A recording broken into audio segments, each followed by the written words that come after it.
معزز دوستو، السلام علیکم۔ امید ہے کہ آپ خیریت سے ہوں گے۔ آج ہم حضرت یوسف علیہ السلام کا مکمل قصہ اس ویڈیو میں ہم آپ کو تفصیلاً بیان کریں گے۔ یوسف بن یعقوب بن اسحاق بن ابراہیم، اس طرح یوسف علیہ السلام حضرت ابراہیم علیہ السلام کے پڑپوتے ہیں۔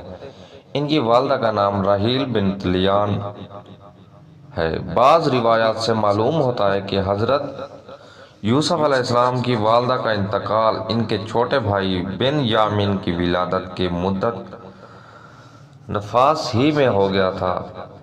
بن یامین حضرت یوسف علیہ السلام کے حقیقی بھائی تھے اور باقی بھائی علاقی باپ شریک تھے جن کا نام اوپر مذکور ہے۔ حضرت یوسف علیہ السلام کا نام قرآن کریم میں 37 مرتبہ آیا ہے، جن میں صرف سورۃ یوسف میں آیا ہے اور بقیہ مرتبہ دیگر صورتوں میں۔ اس حضرت یوسف علیہ السلام کو یہ فخر بھی حاصل ہے کہ اپنے دادا حضرت ابراہیم کی طرح ان کے نام کی بھی قرآن کی ایک سورت نازل ہوئی۔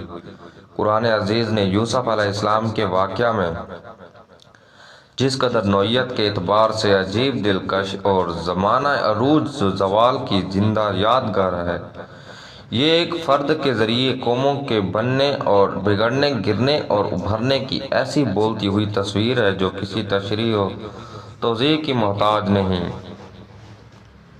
اس قصہ کو سمجھنے کے لیے ضروری ہے کہ مختصراً اس کے متعلق کچھ تاریخی و جغرافیائی معلومات بھی ناظرین کے پیش نظر رہیں۔ حضرت یوسف علیہ السلام حضرت یعقوب علیہ السلام کے بیٹے اور اسحاق علیہ السلام کے پوتے اور حضرت ابراہیم علیہ السلام کے پڑپوتے تھے۔ فلسطین میں حضرت یوسف حضرت یعقوب علیہ السلام کی جائے قیام حبرون کی وادی میں تھی۔ حضرت اسحاق اور حضرت ابراہیم علیہ السلام کا مسکن بھی یہی تھا۔ اس کے علاوہ حضرت یعقوب علیہ السلام کی کچھ زمین سگم میں بھی تھی۔ بائبل کے علماء کی تحقیق اگر درست مان لی جائے تو یوسف کی پیدائش 1927 کے لگ بھگ ہوئی اور 1914 میں خواب کا واقعہ پیش آیا جس سے اس قصہ کی ابتدا ہوتی ہے۔ اولاد میں حضرت یوسف سے بہت محبت کرتے تھے۔ یہ بات برادران یوسف کے لیے بے حد شاق اور ناقابل برداشت تھی اور وہ ہر وقت اس کی فکر میں لگے رہتے تھے کہ حضرت یعقوب علیہ السلام کے دل سے اس کی محبت نکال ڈالیں یا پھر یوسف ہی کو راستہ سے ہٹا دیں تاکہ قصہ ہی پاک ہو جائے۔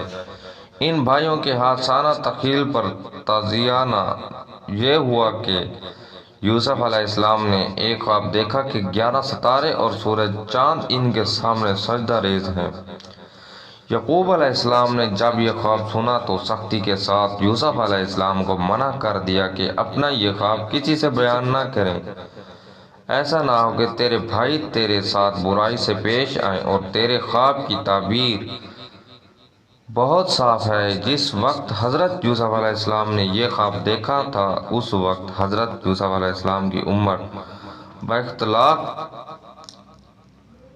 روایات 31 یا 32 سال تھی۔ خواب کا صاف مطلب یہ تھا کہ سورج سے مراد حضرت یعقوب اور چاند سے مراد ان کی بیوی یعنی حضرت یوسف کی سوتیلی والدہ اور 11 ستاروں سے 11 بھائی۔ بعض روایتوں سے معلوم ہوتا ہے کہ شمس سے مراد والدہ اور قمر سے مراد والد۔ حضرت ابن عباس رضی اللہ تعالی عنہ نے فرمایا 11 ستاروں سے مراد یوسف علیہ السلام کے 11 بھائی اور چاند سورج سے مراد ماں باپ ہیں۔ والدہ راحیل کا اگرچہ انتقال ہو چکا تھا مگر اس وقت حضرت یوسف کی خالہ لیہ حضرت یعقوب علیہ السلام کے نکاح میں تھیں۔ خالہ اور سوتیلی ماں چونکہ حقیقی ماں کے قائم مقام ہوتی ہے اس لیے خالہ کو والدہ سے تعبیر کیا۔ حضرت یوسف علیہ السلام اور ان کے بھائیوں کے واقعے کی تفصیل یہ ہے کہ حضرت یعقوب علیہ السلام کے کل 12 بیٹے تھے۔ ان میں سے ہر لڑکا صاحب اولاد ہوا ہے اور سب کے خاندان خوب پھلے پھولے ہیں۔ چونکہ حضرت یعقوب علیہ السلام کا لقب اسرائیل تھا اس لیے یہ 12 خاندان بنی اسرائیل کہلائے۔ ان 12 بیٹوں میں سے 10 بیٹے یعقوب علیہ السلام کی پہلی بیوی لیا بنت لیان کے بطن سے تھے۔ ان کی وفات کے بعد یعقوب علیہ السلام نے لیا کی بہن راحیل بنت لیان سے نکاح کر لیا۔ ان کے بطن سے 2 لڑکے یوسف اور نبی امین پیدا ہوئے۔ بنیامین حضرت یوسف علیہ السلام کے حقیقی بھائی تھے اور باقی 10 اخلاقی بھائی تھے جن کے ناموں کی تفصیل اوپر گزر چکی ہے۔ حضرت یوسف علیہ السلام کی والدہ راحیل کا انتقال بھی ان کے بچپن میں بنیامین کی ولادت کے وقت ہو گیا تھا۔ دوسری آیت سے حضرت یوسف علیہ السلام کا قصہ شروع ہوا ہے کہ یوسف علیہ السلام کے بھائیوں نے اپنے والد صاحب کو دیکھا کہ وہ یوسف علیہ السلام سے غیر معمولی محبت رکھتے ہیں۔ اس پر ان کو حسد ہوا اور یہ بھی ممکن ہے کہ کسی طرح بھائیوں کو یوسف علیہ السلام کے خواب کا علم ہو گیا، جس سے انہیں محسوس ہوا کہ وہ یوسف کی بڑی شان ہونے والی ہے۔ اس سے حسد ہوا اور وہ سمجھتے ہوں کہ محبت تو ہم سے زیادہ ہونی چاہیے، اس لیے کہ ہم ایک بڑی اور طاقتور جماعت ہیں، وقت پڑنے پر ہم ہی کام آ سکتے ہیں، یہ بچے کیا کام آ سکتے ہیں۔ اس لیے ہمارے والد صاحب کی یہ کھلی ناانصافی ہے۔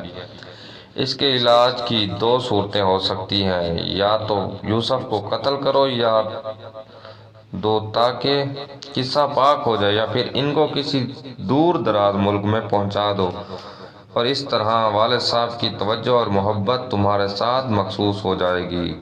یہاں قتل یا کمی میں ڈالنے کا گناہ تو بعد میں توبہ کر کے ہم نیک نیت بن سکتے ہیں۔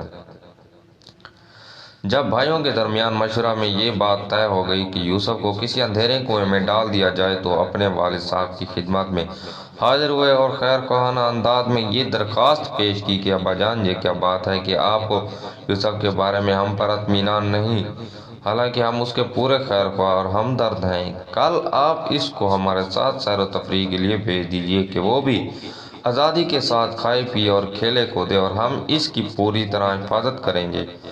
حضرت یعقوب علیہ السلام نے فرمایا، میں اس کو تمہارے ساتھ بھیج نہ دوں وجہ سے پسند نہیں کرتا۔ اول مجھے اس نور نظر کے بغیر چین نہیں آتا، دوسرے یہ کہ مجھے خطرہ ہے کہ کہیں ایسا نہ ہو کہ تمہاری غفلت کی وجہ سے اسے کوئی بھیڑیا کھا